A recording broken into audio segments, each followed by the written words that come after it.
In my opinion, the best extraction games out there are the kind that ooze tension with every moment that passes. In some of the more popular ones, it centers around players colliding with each other, usually in a violent manner. It's a game of cat and mouse where sometimes you're the cat, and sometimes you're the rat.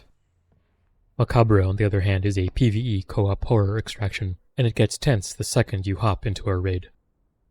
You see, in this game, we're always the mouse. We're constantly being hunted by this violent, crawling horror called the Macabre, and it stalks the rift of anything that doesn't belong and kills them. We don't have much of a defense against it. We can run, or we can hide, or we can use whatever items we've got to keep it at bay.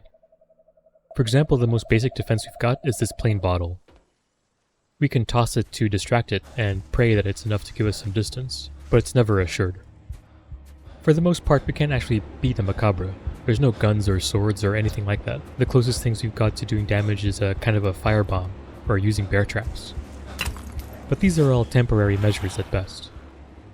Add on top of that the fact that there's no health bars or medical items, so once the Macabre finds you and catches you, it's pretty much game over. We're literally one-shotted every time, which means we're constantly on the run while out scavenging and doing tasks.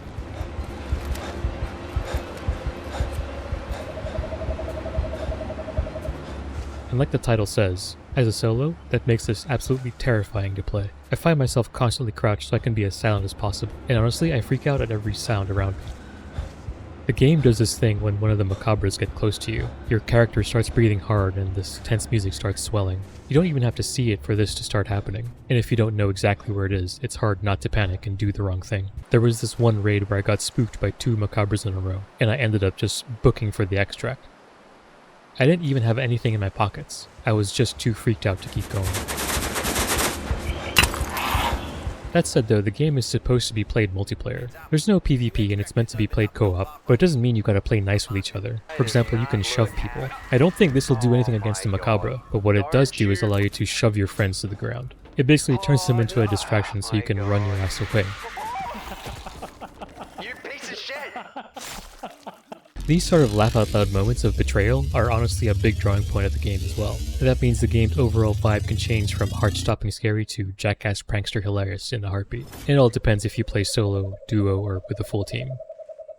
The basic story is that we're stuck out here in this ever-changing rift. There's this guy called Banjo who seems to have the brains and the will to get us out of here. All we've got to do is help him figure out a way to do just that. At the risk of our own lives, of course. He's got a bunch of tasks we can do, like finding a hiding spot or get close to the crawler, which honestly, no thanks. But more importantly, he's got story-based tasks that gets us what we want, to be as far away from this place as possible.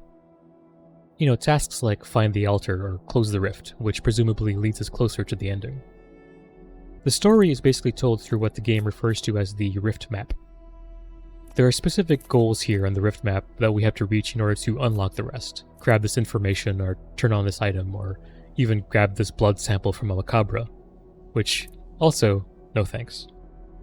Just thinking about doing that makes me break out in hives. Like any extraction game, if we die in raid, we also lose whatever progress we've made, and also everything that's in our inventory. Most of the things we loot are just items that are turned into currency the moment we get back from a raid, though we also get experience points from doing things while in raid, beyond what we get in task rewards, stuff like looting and discovering points of interest and so on.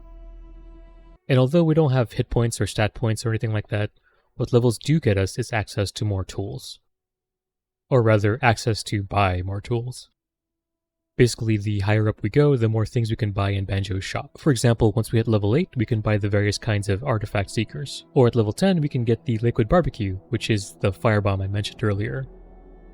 It looks like everything we can buy are active items, and each of them have their own special use. I like the nightlight deployable the most, and it basically shines the light so bright that it repels the Macabre, but of course that only works in the direction it's facing. Like there's this noise-making plunger that you can stick onto surfaces to draw Macabres towards it, although it seems like you could probably stick it on teammates too if you're feeling kinda cheeky.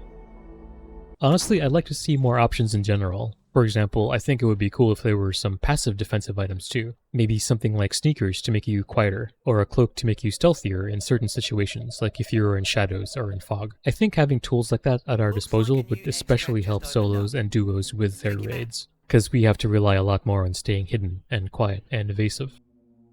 One of the really interesting things is that the AI in this game is adaptive, meaning if you and your team do something over and over again, the Macabre is going to learn how to get around it. For example, if you use a bottle to distract it too many times in the same raid, it'll eventually figure out to ignore it, so you can't rely on it too much. And that keeps things dynamic in every raid that you're in.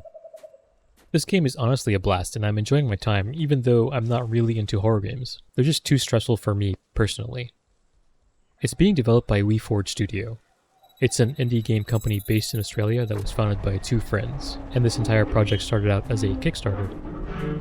I've left its Steam store page, along with a link to its website, down in the description. If any of you have already played, please leave your thoughts down in the comments.